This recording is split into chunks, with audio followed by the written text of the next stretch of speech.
Muhterem kardeşlerim, soracak olursanız Türkiye'nin yakın geçmişindeki en önemli olay nedir? En yakın geçmişindeki olay kuşkusuz 15 Temmuz işbirlikçi emperyalist darbe girişimidir. Bunun önemi belki askeri anlamda elbette vardır ama bize göre felsefi ve düşünsel anlamda daha bir önem kazanmıştır. Zira 100 yıla yakın bir süredir hem siyasal hem de iktisadi tasarımlarımızı almış olduğumuz, bununla övündüğümüz Batı zihniyeti ve felsefesinin mensuplarının ülkemize, milletimize ve değerlerimize karşı olan kinlerini ve düşmanlıklarını açık bir şekilde gördük. Bu ehli hak, ehli basiret, ehli feraset sahiplerince zaten bilinen bir husustu ama 15 Temmuz akşamı bunun herhangi bir tereddüde mahal vermeden deşifre olmuş olması, açığa çıkmış olması son derece önem arz etmektedir. Evet, bu Müslüman millet değerlerine sahip çıktı, memleketine sahip çıktı. Bu işbirlikçi emperyalist darbe girişimini destansı bir direnişle püskürttü, şehit verdi, gazileri oldu. Her camia gibi Hüdapar olarak bizler de meydanlarda memleketimizi bu işbirlikçi emperyalist girişimlerine karşı muhafaza etmeye çalıştık. Kardeşlerimiz tankların altında can verdi, bizim de şehitlerimiz oldu. Bu vesileyle şehitlerimizi rahmetle ve minnetle bir kez daha yad etmek istiyorum. Buraya kadar her şey güzel ama bundan sonrası için de atılması gereken adımların maalesef atılmadığını görüyoruz. Hüdapar olarak eleştirdiğimiz şey budur. Geldiğimiz aşamada ortaya koyduğumuz irade şudur: İktidar sahiplerine diyoruz ki lütfen bu milletin devrimini çaldırmayın.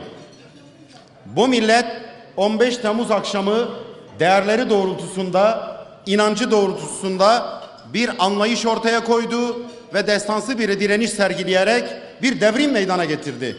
O zaman lütfen bu milletin devrimini kimsenin çalmasına müsaade etmeyin. Çünkü tarih ibret alınmadığı zaman tekerrürden ibaret oluyor. Bu Müslüman milletin devrimi masa başlarında çalınıyor maalesef. Masa başlarında devrimleri çalınan bir gelenekten geliyoruz. O zaman yapılması gereken şu: bir daha bu milletin devrimi çalınmasın. Peki ne yapılması gerekiyor? Yapılması gereken şey son derece basit. 15 Temmuz akşamı bize düşmanlıklarını ilan eden güçlerin bize dayatmış oldukları siyasal ve iktisadi tasarımları reddetmek. Onun yerine bu milletin değerlerine, inançlarına uygun, tarihiyle, geleneğiyle, kültürüyle, göreneğiyle uygun ve uyumlu bir siyasi tasarımı, bir iktisadi tasarımı bu millete hediye etmektir. Onun için Türkiye'nin en acil ihtiyacı olan şey şu anda bu darbe anayasasını değiştirmek ve bu darbe anayasasını değiştirerek işte 15 Temmuz akşamı bu millete ve bu milletin değerlerine, bu ülkeye açıkça düşmanlık edenlerin bize dayatmış oldukları sistemlerini, tasarımlarını reddetmek olacaktır. Değerli kardeşlerim, işte Hüdapar siyaset sahnesinde bunun mücadelesini vermektedir. Peki bir tehlike mi var, bundan bahsediyorsunuz? Evet, o tehlikeyi görüyoruz. Milletin devriminin çalınması tehlikesinin baş gösterdiğini görüyoruz.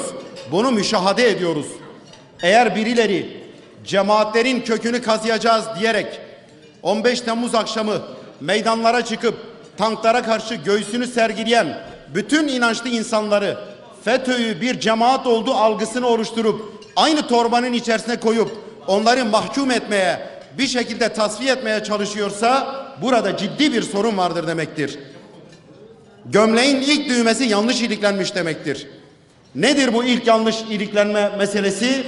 Bir kere FETÖ bir cemaat değildir. Allah aşkına soruyorum sizlere. Türkiye'de hangi cemaatin elinde F-16 savaş uçakları vardır?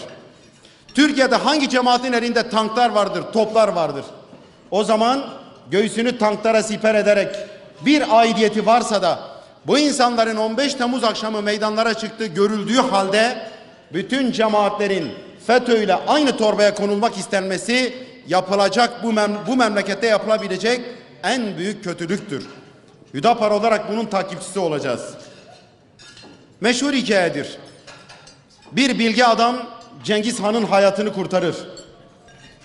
Cengiz Han sorar, dile benden ne dilersen. Bilge adam der ki senden hiçbir şey istemiyorum. Ne demek ya, benim hayatımı kurtardın. Ne diyorsan onu gerçekleştireceğim. Senden tek bir isteğim var diyor. Nedir o? Beni ara ara dinle diyor. Beni ara ara dinle. Sadece senden bunu istiyorum diyor. Biz de hükümete diyoruz ki, Sayın Cumhurbaşkanı'na diyoruz ki, Hüdapar'ı ara ara dinle. Bizi dinlerseniz Allah'ın izniyle ne kimse bu milletin devrimini çalmaya tevessül edebilir, tevessül edenler de başarıya ulaşamaz. Daha önceki uyarılarımız ve ikazlarımız emin olun göz önünde bulundurulsaydı, bugün bizim FETÖ diye palazlanmış bir yapı belki de bu şekilde bu memlekete kastedemeyecekti. Eğer uyarılarımız dinlenilmiş olsaydı, çözüm süreci adını vermiş olduğumuz akıl tutulmasında bu milletin binlerce evladı hayatını kaybetmiş olmaz, aynı zamanda bizim şehirlerimiz savaş alanına dönüşmezdi. Eğer bizim uyarılarımız dinlenmiş olsaydı Suriye meselesi bu hale gelmez, oluk oluk masum kanı akmazdı. Çünkü Hüdapar söz konusu olan İslam coğrafyası olunca iki kırmızı çizginin mutlaka var olması gerektiğini düşünüyor. Bunlardan birincisi, sorunlarımız ne olursa olsun biz bunları silahla halletmeyeceğiz. İkincisi, yine hiçbir sorunumuzu emperyalizme havale etmeyeceğiz. Kendi aramızda çözeceğiz. Onun için Hüdapar'ın kafası son derece nettir. Şu anda bu memleketteki sistemden kaynaklanan sorunların kaynağı Ankara olduğu gibi sorunların çözüm kaynağı da Ankara'dır.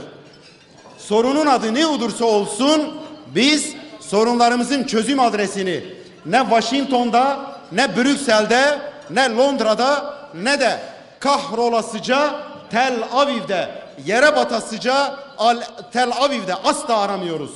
Biz sorunlarımızın tamamının Ankara'da çözüleceğine inanıyoruz. Onun için Ankara'daki iktidar sahiplerini ve siyaset sahiplerinin bizleri ara ara dinlemeleri gerektiğini özellikle vurgulamak istiyorum. Değerli kardeşlerim, bizim siyaset anlayışımızda cesaret vardır ama korku yoktur. Bizim siyaset ve muhalefet anlayışımızda yanlışları dile getirmek vardır ama asla hakaret yoktur. Bizim muhalefet anlayışımızda hesabi olmak yoktur, hasbi olmak vardır. Hakikati bütün çıplaklığıyla dile getirmek ve bu doğrultuda çözüm önerilerinde bulunmak, memleketin sorunlarını çözüme kavuşturma noktasında katkı sunmak vardır. Bir misalle ifade etmek isterim yine. Biz Cumhurbaşkanlığı meselesinde Cumhurbaşkanlığı seçimleri için Hüdapar olarak bir aday çıkarmadık. Adayların içerisinde Sayın Recep Tayyip Erdoğan'ı destekleme kararı verdik. Fakat bizim bu destekleme kararımız bütün yanlışlara evet deme anlamını taşımıyor. Hani bizim tarihimizde, İslam tarihinde Hazreti Ömer hutbedeyken cemaate, ey cemaat ben yanlış yaparsam ne yaparsınız diye sorduğunda Abdullah İbni Mesud belki cüsse olarak, fiziksel olarak cılız bir insan ama iman cihetiyle dağlar kadar kuvvetli bir insan, kılıcını kınından çekerek Hazreti Ömer'e doğru uzatıyor, seni bununla düzeltirim diyor. Hazreti Ömer bunun dostça bir tavır olduğunu biliyor. Elini kaldırarak diyor ki ya Rabbi, kulun Ömer hata yaptığı zaman onu kılıcıyla düzeltecek insanlar vardır. Sana şükürler olsun diyor. İşte Hüdapar'ın kendisine numune-i imtisal örnek olarak almış olduğu muhalefetin piri Abdullah İbni Mesud'dur. Kim kızacak, kim küsecek, kim darılacak, kim hiddetlenecek, asla buna bakmadan, korkuya vermeden cesaretle ama hakaret etmeden nezaketle bunu yanlışı dile getirecektir. Onun için Türkiye'nin gerçek anlamda böyle bir muhalefete, Hüdapar'a ihtiyacı var.